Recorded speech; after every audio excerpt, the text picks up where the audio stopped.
I am going to be talking about changing your approach to get results in what you want in life. And this is going to be about fitness. This is going to be about jobs. This is going to be about relationships and marriage and dating.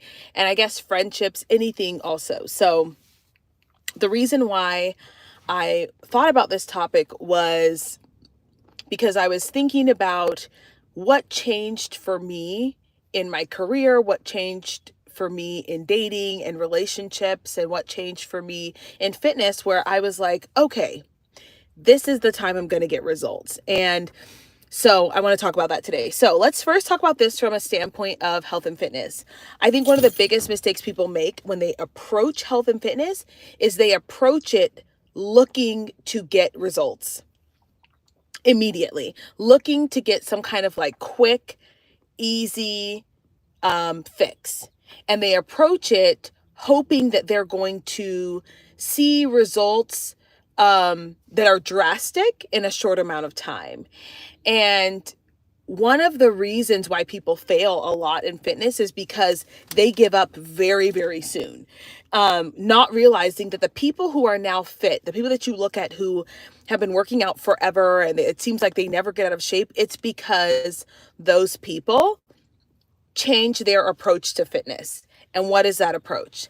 The approach that you have to take with fitness is, number one, you have to expect it to take a long time. You really do, because otherwise, any moment that the scale doesn't go down or your clothes don't feel like they're right or you slip up and eat, you're going to quit, because your approach is, if I don't see results immediately or if I mess up, then this is not worth the journey, right? And so changing your approach in that way means thinking, okay, this is going to take me forever. This is who I'm going to be for a very long time. Another way you would change your approach to fitness is stop looking at it as something temporary and really accept that this is who you are becoming, and that anybody who doesn't want to join you can take a seat. And that doesn't mean you have to ignore them. That doesn't mean that they can't be friends with you. What it means is they can't be a priority. So if someone is not supporting your health, they cannot be a priority. If there was someone in your life who was supporting you doing cocaine, people would be like, oh my gosh, they're a horrible person. Why are you friends with them? But when it comes to the opposite side, we don't really think that way. We're like, oh, it's fine. But you have to change your approach in surrounding yourself with people who really, really want you to win in health and fitness, who really, really want you to be successful. And that may mean that you have a different sort of group of friends that you have to acquire, or a different group of people that you have to start hanging out with, or a different group of people that you have to start talking to. Because truth be told, when you start getting fit, you have to have a different level of confidence, because people are not always going to think that you're doing the right thing. They're not. They're all, a lot of times people are going to make fun of you. They're going to call you too over restrictive. They're going to say that you're starving yourself, that you have an eating disorder. And, unless maybe those things are true, I don't know. But for the most part, you're just eating in a way that doesn't really support the American diet. And so it throws people off. So really having to say, okay, my approach this time is, when people start making dissenting comments, when people start saying, that I have an eating disorder, or my friends start I feel like I can't hang out with the same people, accept that that's the case. Especially with health and fitness, your friendships do change. They do, because if your friendship was based off of going out and drinking and eating junk food, and now you decide not to, your relationship will change. And that's okay. And so the idea is, when you approach health and fitness, is fitness and health above all. Of course, not above God, but fitness and health above all. That has to be your approach. And the truth is that a lot of your friends will come with you, but a lot of them won't. And a lot of, you have to be willing to, just kind of accept that change. I think the third thing that is really hard for people when it comes to health and fitness is accepting that perhaps you developed a way of life, coping mechanisms that covered up some intense and immense trauma that must be unveiled in order for this to stick. And for me, for my clients, I think that's really hard because there's a lot of like layers of shields, right? Like they shield it with humor, they shield it with their weight, they shield it with pessimism, they shield it with sarcasm. And when it's time to get fit, you have to understand that this is not just a health journey in the sense of like shedding fat. It's also a spiritual journey and a psychological journey. And accepting that you're going to be uncomfortable and that that's just part of the process is really, really important when it comes to health and fitness. Now, let's talk about relationships. So one of the things that I stopped doing when I really got serious was I stopped expecting that every man might be my husband when I was dating. Okay. I started dating and I was like, okay, my approach to dating is I'm getting to know people. I'm getting to know what I like, what I don't like, what's compatible, what feels safe, what does not. What boundaries do I need to have in place? And what am I learning about myself from these people? So I approached everyone as not as they had to be my husband. There's a book by, I don't know if it's by Dr. Henry Cloud, who does all the boundary stuff, but he recommends like a period in your life where you're just dating. You're not even considering marriage. And what that does is you just get to know people. You just go on dates with people. You figure out what kind of person you like, what person you enjoy being around, what kinds of things are deal breakers for you, learning about yourself and how you interact and taking notes and going, what did I like about the interaction? What did I dislike? And for me, that was really beneficial, was not looking at every date, because when you're in this phase of like, I want to get married, a lot of times you're desperate. And so every guy's like, could it be it? Could it be it? Could he be it? And that kind of energy is very off-putting to men. Okay. They do not find that attractive at all. And so when you go into approach dating and the sense of, I'm just going to get to know people. I don't need to sleep with these men. I don't need to go home with these men. I don't need anything from them other than to learn about myself and to learn about human beings. Number one, the dating process is not a chore. Because I believe like the reason why a lot of women feel like it's a chore is because it's a job. They're like, I got to get married. I got to find this man.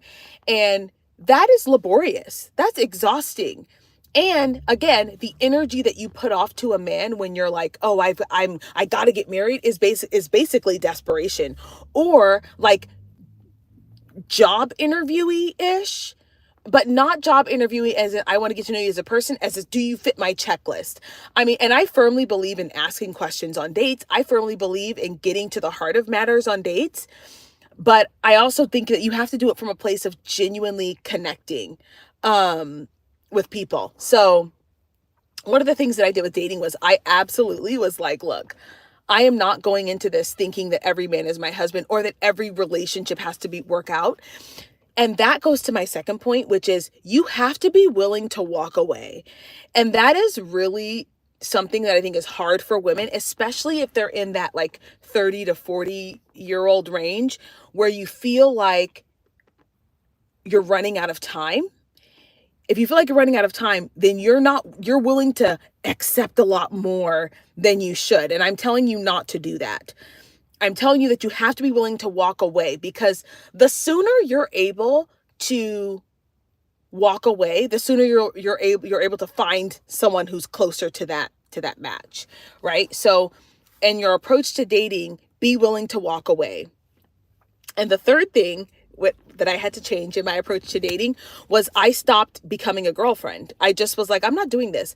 I'm going to get to know multiple men at once and kind of go old school courting style where because I'm not sleeping with these men, it didn't matter. And I think that's the hardest thing for women these days, is because you're sleeping with someone, if you're sleeping with them, it makes it really, really, really hard to date men and to get to know them, because now you're like emotionally you're connected to them. And since I'm a Christian, that's not something that I would recommend for women at all, for multitude of reasons. But being able to meet multiple men and date them for a while before becoming exclusive. What if your partner has a promiscuous past that's hard to get over? So, okay, I probably would not date someone who is super promiscuous. I just wouldn't. I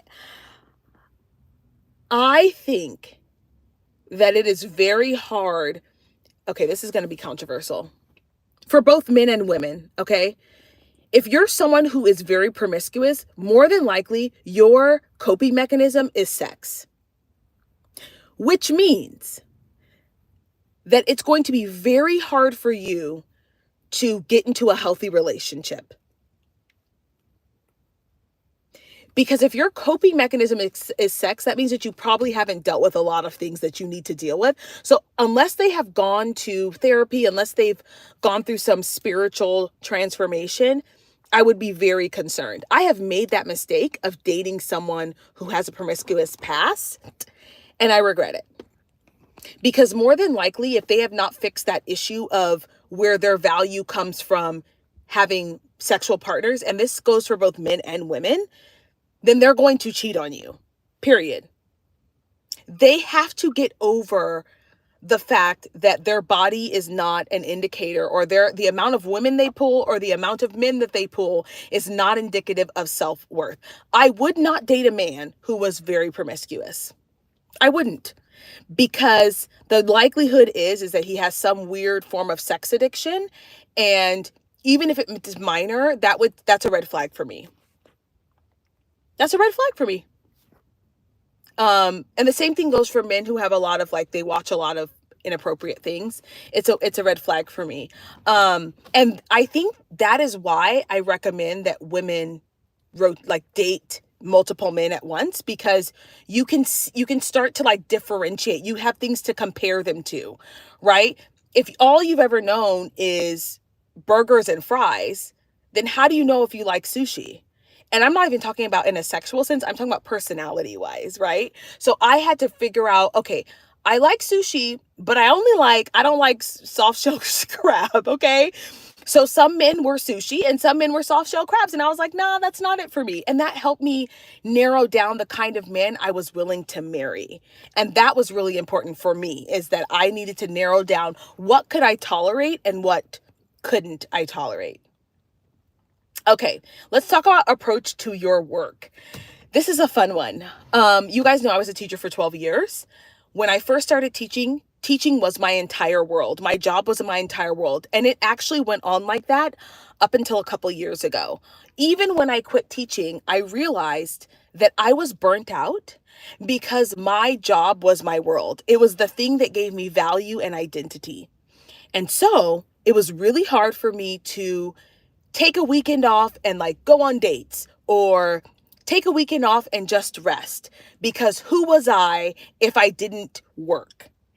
And did I make more money? Absolutely. My business was very successful. It still is very successful, but I was burnt out. And a lot of women now are feeling this immense burnout. And so what do? We change our approach to work.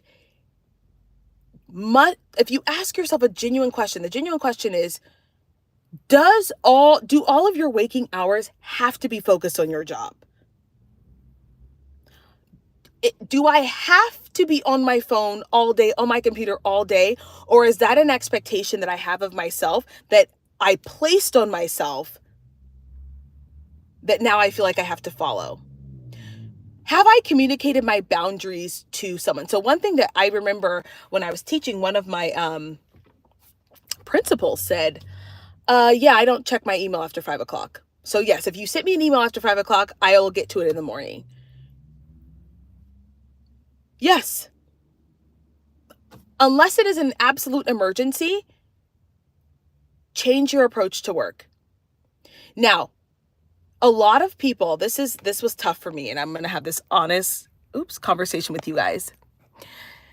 If you are single and you don't have children, it's really easy to make your career your relationship and your kids. And one thing that I did that completely changed my mind was I started acting like the women who had children and a husband. So they would leave because they had to take care of their kids. Me too. Now, I would just say I had to take care of my dog, but I started approaching work the same way women who had children and husbands did, which is they left when they needed to. They didn't answer the phone when they didn't need to. They had other things on their mind besides their job. So I noticed this and I was like, oh my gosh, these women are happier because they're not preoccupied with their work. Their approach to work is, got to get this done for 8 hours, then I got to go home and take care of my kids and my husband and my home. And so I started to adopt that same mentality where I was like, I may not have kids and a husband, but I've got a dog and I have hobbies. And my hobbies became my children. Oh, sorry. Hey guys, I can't go to that. I've got a art class. Or hey guys, I've got piano lessons. Oh, hey guys, I've got guitar lessons. Now they're saying my child has guitar lessons. My daughter has a soccer game. I can't stay late. I've got to do this. I've got to run. And I started to adopt that. And that was a game changer because I stopped making my work the center of my world. And I pretended like I had kids and a family. And you are your own family. My phone heated up. Anyway, so what I was saying was that you have to pretend like you also have kids and a husband. And that was huge for me. I changed the way I approach my work. And even now, I've been so much happier as an entrepreneur because I fell into that same trap as an entrepreneur. I was like, oh, I'm gonna, I thought, oh, as an entrepreneur, I'm gonna have all this free time. But I started to have that same burnout feeling. And I was like, no, I have a husband and I have kids and so what do I do? How do I approach my job so that it's sustainable?